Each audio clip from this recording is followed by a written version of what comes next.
اگر اب تم لوگوں نے آئینہ کو کچھ کہا تو بہت پٹو گے. جاؤ جا کر اسے سوری کر کے بلا کر لاؤ. عکس نے باہر آتے آئینہ کو اندر کی طرف بھاگتے جاتے دیکھ نین اور ارحم سے کہا. کیا یار آپ ہی مذاق ہی تو کر رہے تھے اور آپ کی لاڈلی نے منہ ہی پھلا لیا. ارحم نے بھی چڑھتے ہوئے کہا. نین چلو ارحم لے کر آئے آپ ہی کو، آپ ہی کی پری کو.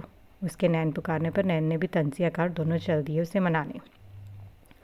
سوری میرال، تم بھی سوچ رہی ہوگی اندر بھی بور ہو رہی تھی اور یہاں بھی یہ سب. چلو ہم اوپر چلتے. میرال کی طرف دیکھتے اس نے معذرت چاہیے دونوں ٹیرس کی طرف چل دی.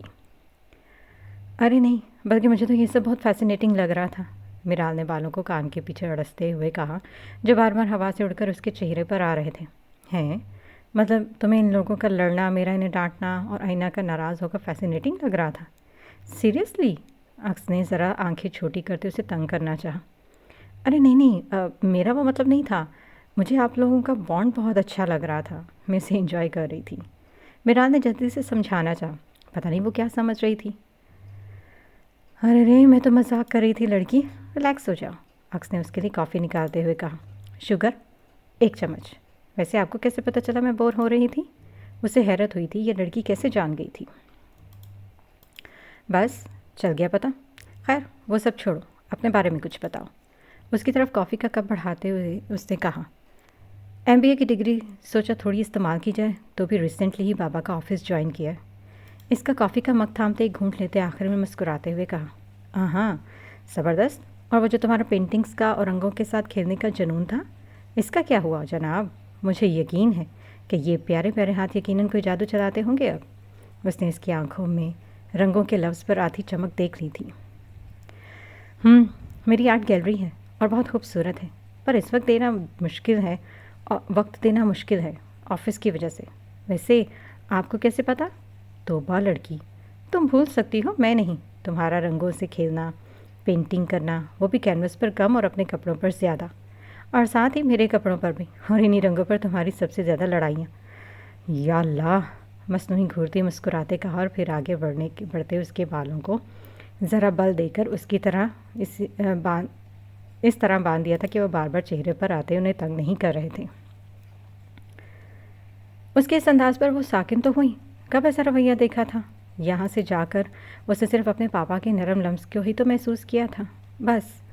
باقی تو سب ہی سے مغرور، امیر، بگڑی ہوئی لڑکی اور جانے کیا کیا کہتے اور سوچتے تھے. یادوں پر چھائی دھن ذرا ہٹتی جا رہی تھی. کیا ہوا؟ سوری، وہ تم تنگ ہو؟ ابھی اس کی بات مکمل نہیں کرتی کہ میرال بولی. آپ آج بھی ویسی ہی ہیں، بہت بہت زیادہ اچھی. آپ کو سب یاد ہے. اور لڑائی؟ وہ تو شاید آپ کا ایک کزن تھا نا، بس اسی سے ہوتی تھی. سب سے زیادہ تھا وہ. ایسا ہی تھا، عجیب. اس کی تعریف کرتے اسے اپنے جانی دشمن جو یاد کرتے ہوئے کہا. اس کے ذکر پر عکس کے چہرے پر ایک ضائع سا گزرا تھا جسے کہ وہ کمال مہارت سے ہٹا گئی تھی. اور تم بھی بالکل ویسی ہی ہو لڑکی، معصوم دل میں گھر کرنے والی، اور میرے اس کزن کی دشمن. چلو چلتے ہیں نیچے، سب انتظار کر رہے ہوں گے. اس کی طرف محبت سے دیکھتے کہا. صرف آپ کے ہی تو دل میں، باقیوں کے تو. میرال نے آنکھیں گھماتے تنزیہ کہا. اس کی شکل دیکھتے عکس ہنستی، ساتھ ہی میرال بھی، اور وہ دونوں نیچے کی طرف چل دیں. پھر کھانے کے بعد ابراج صاحب نے اجازت چاہی. اچھا احتشام، اب ہم چلتے ہیں. اور بہت شکریہ بھابھی اتنے مزے کے کھانے کھانے کے لیے. بہت اچھا لگا آپ سب سے اتنے وقت کے بعد مل کر. تم آئے، تمہارا شکریہ، احتشام صاحب نے بھی گلے لگاتے ہوئے کہا. کیا یار، اچھا چلو یہ فارمیلٹی سائڈ پہ رکھتے، اب تو آنا جانا لگا ہی رہے گا. ابراج صاحب نے کہا. یہ ہوئی نا بات، احتشام صاحب نے گلے لگاتے ہوئے کہا. اوکے، اللہ حافظ عکس. میرال نے بھی آگے بڑھتے عکس سے کہا. اللہ حافظ. اور ہاں، آرٹ گیلری کو بھی وقت دیا جا سکتا ہے، ویسے آؤں گی میں. اس کی طرف جھکتے کان میں کہا. میرال نے مسکراتے ہوئے سر ہاں میں ہلایا.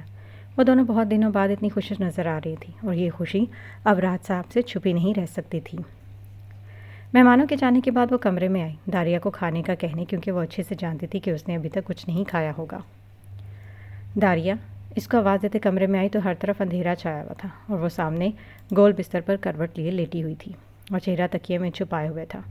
اس نے سوئچ بورڈ کی طرف ہاتھ بڑھا کر لائٹ آن کی، جس سے پورا کمرہ روشن ہو گیا. داریہ میری جان ادھر دیکھو. اٹھو، شاباش، چلو آؤ کھانا کھاؤ. مجھے پتہ ہے کہ تم اٹھی ہوئی ہو. شاباش چلو. جیسے ہی وہ اس کے قریب گئی تو ہلکی ہلکی سسکیوں کی آواز نے اس کے قدم جامد کر دیے. کچھ لمحے لگے تھے اسے اپنے آپ کو کمپوز کرنے میں، پھر آگے بڑھ کر اس کے برابر میں بیٹھتے اسے سیدھا کیا۔ وہ بری طرح رو رہی تھی، چہرہ آنسوؤں سے بھیگا ہوا تھا، آنکھیں سوج کر سرخ ہو رہی تھیں۔ نہ جانے کب سے وہ اسی طرح رو رہی تھی۔ ایک لمحے کے لیے تو ناب کو خود پر شدید غصہ آیا، وہ کیسے اس سے لاپرواہی برت گئی۔ داریہ، میرا بچہ کیا ہو گیا؟ ہاپی کی طرف دیکھو، اناب نے اسے اٹھاتے سینے سے لگاتے کہا۔ بس اناب کا سینے سے لگانا تھا کہ وہ تڑپ گئی اور زاروں قطار رونے لگی۔ یہ دیکھتے اناب کی آنکھوں سے بھی کب سے ضبط کرتے آنسو اپنا بندھن توڑ کر باہر بہہ نکلے تھے۔ آپی، ماما بابا کیوں چلے گئے ہمیں چھوڑ کر؟ کیوں آپی؟ بولے نا، اللہ تعالیٰ ایسا کیوں کرتے ہیں؟ ہمیں کتنی ضرورت ہے ماما بابا کی، مجھ سے نہیں رہا جاتا ایسے ماما بابا۔ وہ بری طرح چیختی ہوئے روئے جا رہی تھی۔ نہیں میری جان، میرا بچہ، ایسے کر کے تو ماما بابا کو بہت تکلیف دے رہی ہو میرے بچے، اور آپی کو بھی۔ ایسے نہیں کرتے، شاباش چپ ہو جاؤ۔ داریہ تو میرا بچہ ہے نا، آپی کی سب بات مانتا ہے۔ شاباش چپ ہو جاؤ، اناب نے اس کے بال ماتھے سے ہٹائے اور گال سہلاتے آنسو پونچھتے ہوئے کہا، جبکہ اس کے خود کے آنسو بھی بھلا کہاں تھم رہے تھے۔ آسان تھوڑی نہ ہوتا ہے دونوں ماں باپ کا غم برداشت کرنا، ان کے بنا زندگی گزارنا۔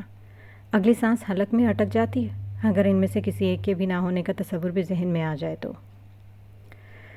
وہ دونوں تو پھر اس اذیت سے اتنے سال سے صلح کرنے کی کوشش کر رہی تھی۔ ہاں بالکل، انسان کو یہ جو ہم کہتے ہیں نا کہ صبر آ جائے گا آ جائے گا، ایسا بالکل نہیں ہوتا۔ کسی کو صبر نہیں آتا، بلکہ سب اپنے اپنے غم اور اذیت سے لڑتے جھگڑتے روتے دھوتے آخر میں صلح کر لیتے ہیں۔ صلح کا مطلب یہ بالکل نہیں ہوتا کہ اب انہیں تکلیف نہیں ہوتی یا وہ بھول گئے ہیں۔ اس کا مطلب تو یہ ہوتا ہے کہ انہوں نے اپنے آپ سے معاہدہ کر لیا ہے کہ وہ اب انہیں اپنا غم کب اور کہاں دکھانا ہے، اب کب انہیں رونا ہے، کب اپنی اس غم اور تکلیف کو نقصان کو وقت دینا ہے۔ اور جب ان کا یہ معاہدہ طے پا جاتا ہے تب ان کی صلح ہو جاتی ہے۔ اور پتہ ہے ان کی اس صلح کے معاہدے کے بہت سے ضوابط و شرائط ہوتے ہیں، جن میں سے سب سے پہلی شرط یہی تو ہوتی ہے کہ اب یہی ظاہر کریں گے کہ انہیں صبر آ گیا ہے، اور وہ لوگ پاگل ہی سمجھتے ہیں جیسے صبر آ ہی گیا ہے۔ چلو چل کر تھوڑا سا کھانا کھا لو، میں نے صبح سے کچھ نہیں کھایا اور تم نہیں کھا رہی تو میں بھی نہیں پھر کھا رہی، رہنے دیتے ہیں۔ کچھ دیر میں جب داریہ چپ ہو کر اس سے لگی ایسے ہی لیٹی رہی تو اسے کھانا کھانے کی غور سے کہتے دونوں پر بلینکٹ صحیح کرنے کے ڈالنے لگی۔ نہیں آپی چلیں جلدی کھاتے ہیں، ایسے کرنے پر تو ماما جیسے بابا بہت خوش ہوں گے نا۔ لال ٹماٹر ہوتی ناک سکیڑتے اسے دادی اماؤں کی طرح کہتے فوراً بستر سے اٹھ کھڑی ہوئی۔ چلیں نا اب۔ وہ جو اب نرم آنکھوں سے اسے دیکھ رہی تھی اس کے کھینچنے پر مسکراتے ہوئے اٹھے۔ آپی کا پیارا سا بچہ بہت بڑا ہو گیا ہے۔ اس کے بال سہلاتے کہا اور دونوں باہر سے کچن کی طرف چل دیں۔